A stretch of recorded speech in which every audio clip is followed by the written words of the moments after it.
আসসালামু আলাইকুম। আশা করি সবাই ভালো আছেন, সুস্থ আছেন। আমরা ভালো আছি, সুস্থ আছি। তো আজকে আমরা যাচ্ছি যশোরে। তো আমরা বাস দিয়ে যশোর যাব উত্তরা থেকে। তো আজকের জার্নিটা আমি ভিডিও করব। যশোর জার্নিটা আমাদের বাসে কেমন হয় সেটাই দেখানোর চেষ্টা করব। তো সবাই সাথেই থাকবে। টিকিট কেটে কাউন্টারে বসলাম এবং 5 মিনিটের মধ্যেই বাস চলে আসলো।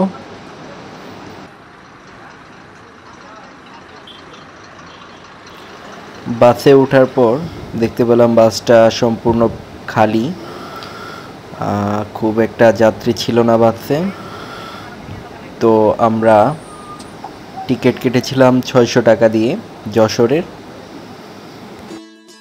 11টা 5-এ আমরা যশোরের উদ্দেশ্যে রওনা করলাম। প্রথমে খুব ভালোই লাগছিল, ঢাকার রাস্তাঘাট একদম ফাঁকা, তো রাস্তায় একদমই যানজট ছিল না। কিন্তু সায়দাবাদের আগ থেকে শুরু হলো জ্যাম এবং এখানে আমাদের অনেক টাইম লেগে যায় যাত্রাবাড়ি যাওয়া পর্যন্ত। এখানে প্রায় আমাদের 1 ঘন্টা লেগে যায়। তো প্রচণ্ড গরম, যার জন্য যাত্রাবাড়িতে গাড়ি থামানোর পর আমি একটু হাত মুখ ধুয়ে নিই। যাত্রাবাড়ি থেকে আমরা 5 মিনিটের মধ্যেই আবার যাত্রা শুরু করি এবং এখান থেকে রাস্তা একদম ফাঁকা ছিল।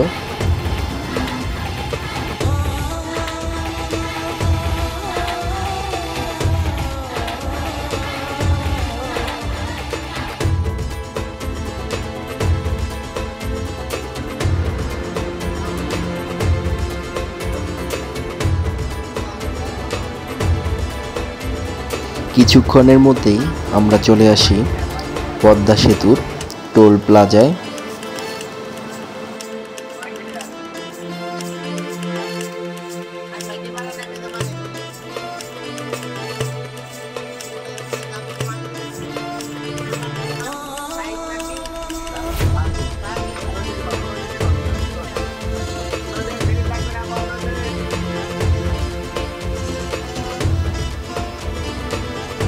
টোল প্লাজায় টোল প্রদানের পর আমরা পদ্মা সেতুর দিকে এগিয়ে যাই।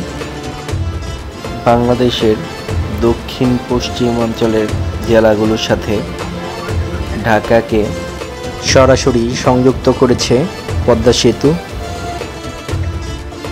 পদ্মা সেতু দিয়ে যখন যাচ্ছিলাম তখন খুবই ভালো লাগছিল এবং এই সেতুটি হওয়ার কারণে আমরা খুব সহজেই কিন্তু পদ্মা নদী পার হতে পারছি। পদ্মা সেতু প্রায় 6.15 কিলোমিটার লম্বা, যা আমরা 5 থেকে 10 মিনিটের মধ্যেই পার হতে পারছি। কিন্তু আগে যখন ফেরি দিয়ে পদ্মা নদী পার হতে হতো তখন প্রচুর সময়ের ব্যাপার ছিল এবং অনেক সময় ব্যয় হতো। এখন আমরা খুব সহজেই পদ্মা নদী পার হতে পারছি এবং পদ্মা নদী পার হওয়ার কিছুক্ষণের মধ্যেই আমরা চলে আসলাম ফরিদপুরের ভাঙ্গায় এবং এখানে আমি আশেপাশে একটু ঘুরে দেখলাম এবং একটি আখের রসের মেশিন দেখতে পেলাম। তো সেখানে গিয়ে গরমের মধ্যে 1 গ্লাস আখের রস খেলাম এবং সাথে সাথেই আবার গাড়ি ছেড়ে দিল।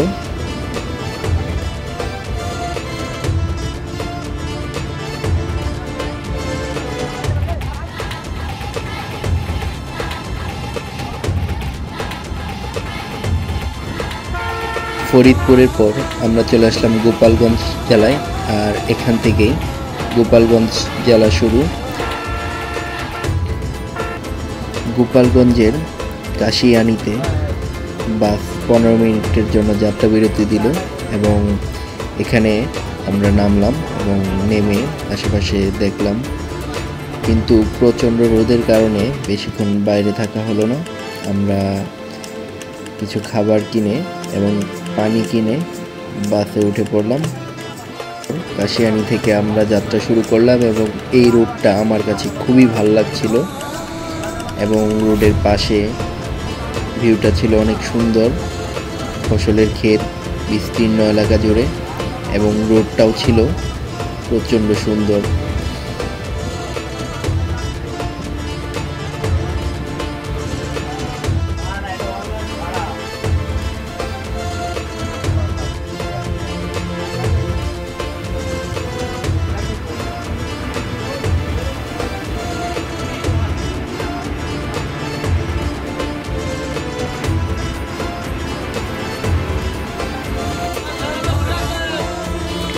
এরপর আমরা চলে আসলাম নড়াইল জেলায় এবং নড়াইল থেকে আমরা যশোর রোডে ঢুকলাম।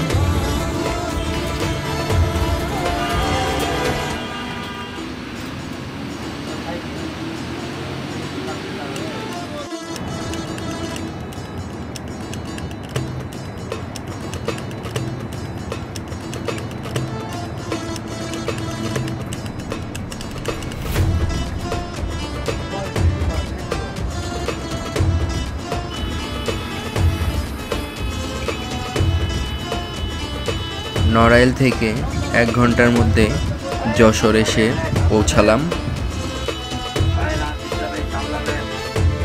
আমরা যশোরের মণিহারে নেমে পড়লাম।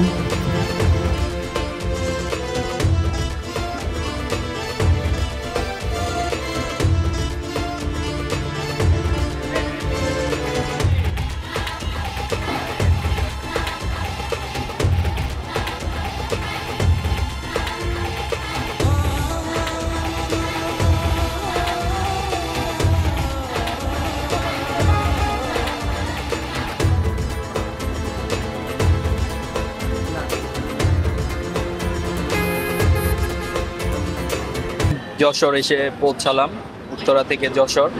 আমাদের টাইম লাগলো 5.5 ঘন্টা। আমরা 11টার দিকে বাসে উঠছিলাম আর এখানে 4:30টার দিকে নামলাম যশোরে। তো যশোর ঘুরে দেখার চেষ্টা করব। তো সবাই সাথে থাকুন, আর চ্যানেলটি এখনও যারা সাবস্ক্রাইব করেনি চ্যানেলটি অবশ্যই সাবস্ক্রাইব করবেন। সবাই ভালো থাকবেন, সুস্থ থাকবেন। আল্লাহ হাফেজ।